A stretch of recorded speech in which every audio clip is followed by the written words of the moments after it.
Hello guys, this is the trading journal from Vertical Spread for Wednesday the 27th of January. My name is David and I'm also known as the Spread Doctor. It was a total risk-off day on Wall Street today, and at the closing bell, all the major indices sold off to the tune of 2% or more. So all the major indices were down by 2% or more than 2%. All the sectors in the S&P 500 closed lower, and as you can see from the heat map, it is totally red with just a few green dots around. The VIX, on the other hand, had a fantastic day.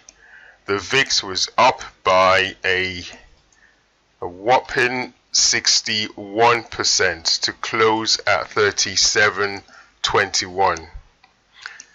Uncertainty returned to the market, and there was a lot of downside protection insurance being bought today, and that's what pushed up the VIX to not just above 30 but closer to 40. And the markets have been at all-time high. I think they hit another record sometime this week, and when markets are at all-time high, they are priced for perfection. Everything has got to be right. There is very little wiggle room when you're sitting at all-time high. And what we saw today were some imperfections destabilizing all the factors priced into an all-time high market. I don't even recall sometime late last year, I think it was Q4, it must have been around October, November.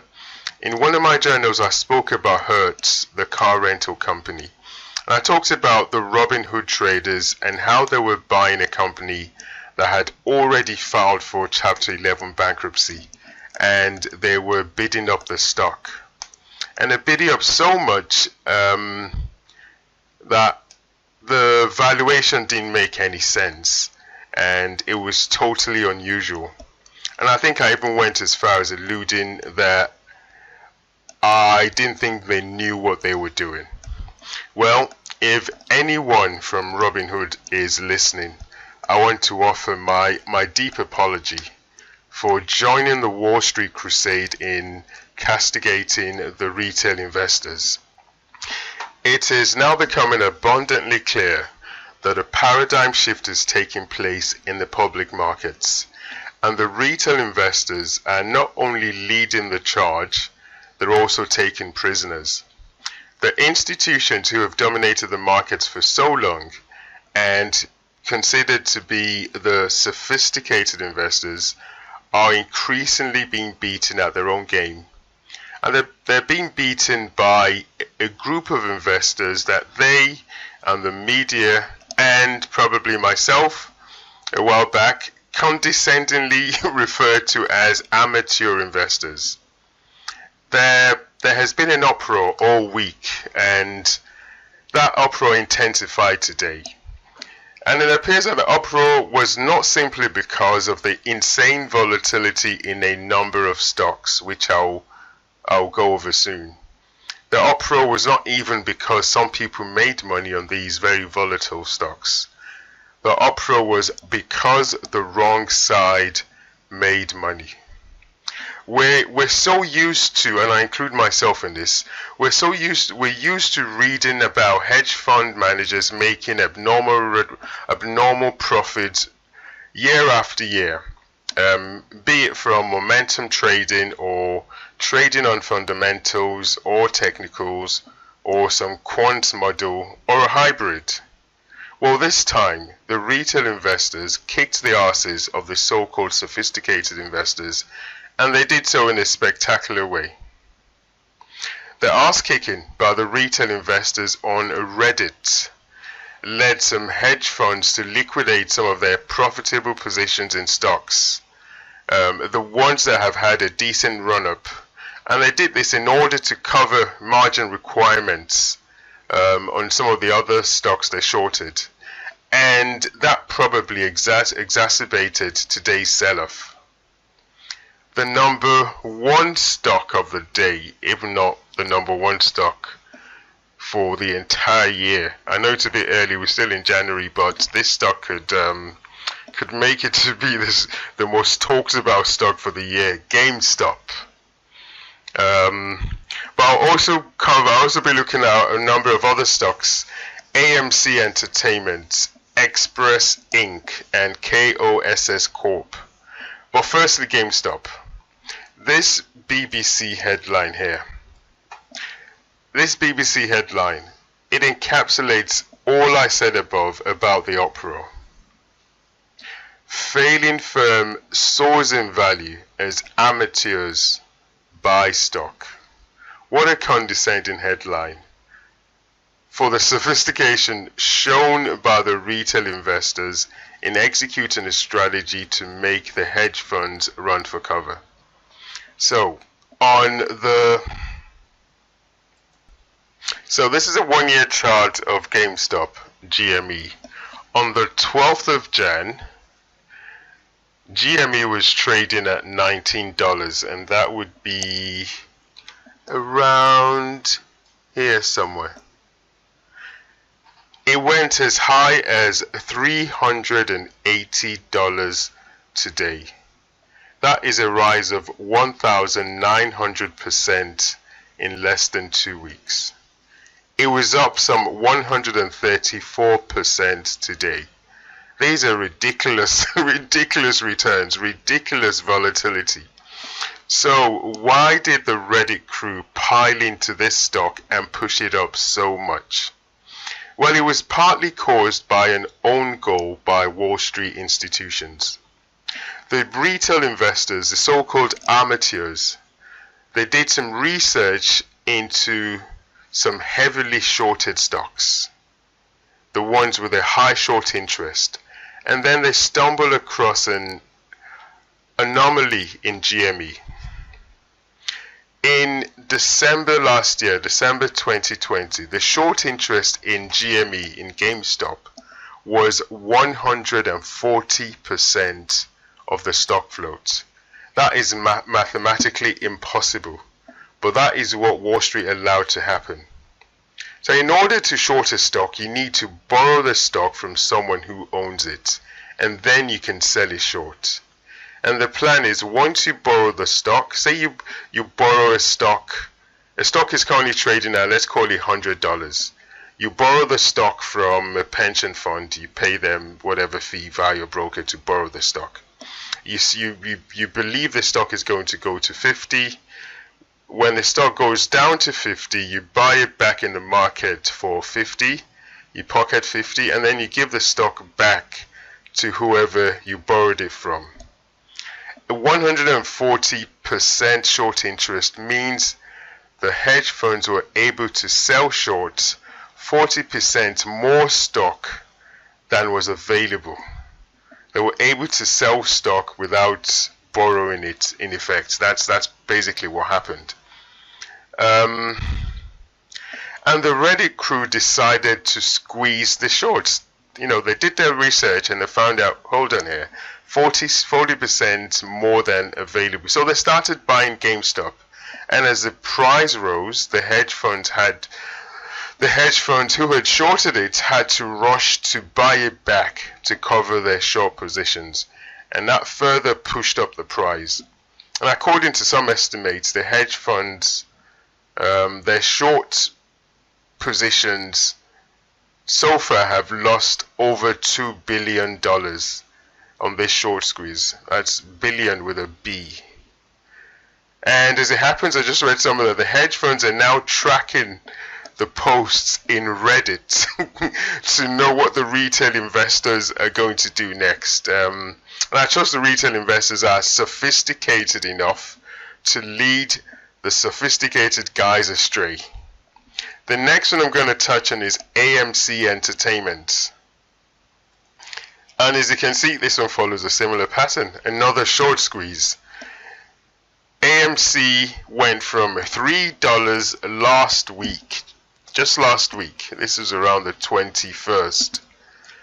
$3, and it went as high as $14 today. and that's a gain of around 1,300%. Another short squeeze by the retail investors. Another one is Express Inc. EXPR follows a similar pattern. It was a $1 stock last week. Today it went as high as $14. That is a gain of 1,300%. And the last one is KOSS Corporation. KOSS was trading around $4 last week. Today it went as high as $69. That's another gain of 1,625% as the shorts got squeezed. And then TD Ameritrade came out today and restricted trading in all these 4 stocks that I mentioned.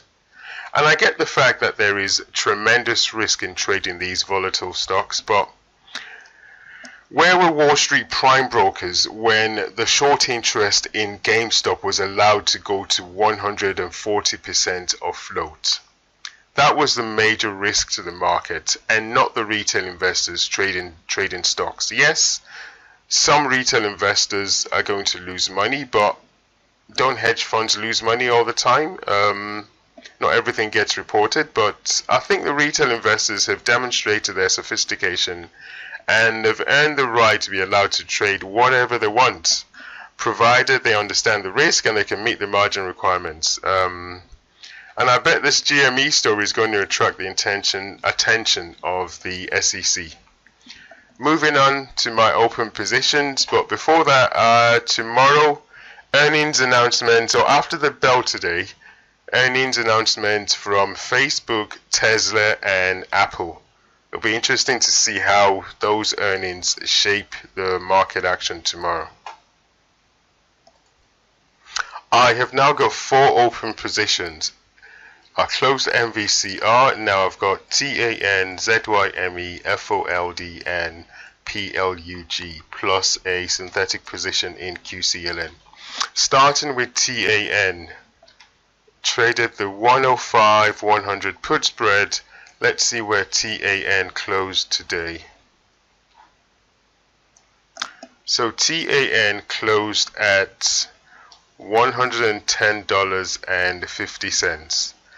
It was down today along with the rest of the market, down about $7. But my short 105 put is out of the money and no action is required on this one at the moment. The next one is ZYME. On this one, I sold the 45-40 put spread. Let's see where ZYME closed today. So ZYME closed at 44.06. My short 45 put is currently in the money by about $1. But more importantly, in the aftermarket trading, I think ZYME dropped another 24% and was trading around $33.40. So I'll wait and see where ZYME opens tomorrow, and I will be looking to make an adjustment to this position tomorrow if it does open around $33.40, which is where it dropped to in the aftermarket.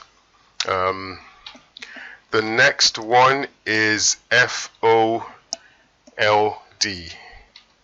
On this one, I sold the 1914 put spread. Let's see where FOLD closed. FOLD closed at 18.98. My short 19 put is about 2 cents, 2 cents in the money. Well, FOLD traded as low as 18.51 intraday, and then some buyers came in into the close. I'm not looking to make any adjustment on this one just yet, but that could suddenly change if there is further downward pressure on the stock. But for now, or as at now, I'm not looking to make any adjustment tomorrow, but like I said, that could change if there is downward pressure on the stock tomorrow. Moving on to PLUG.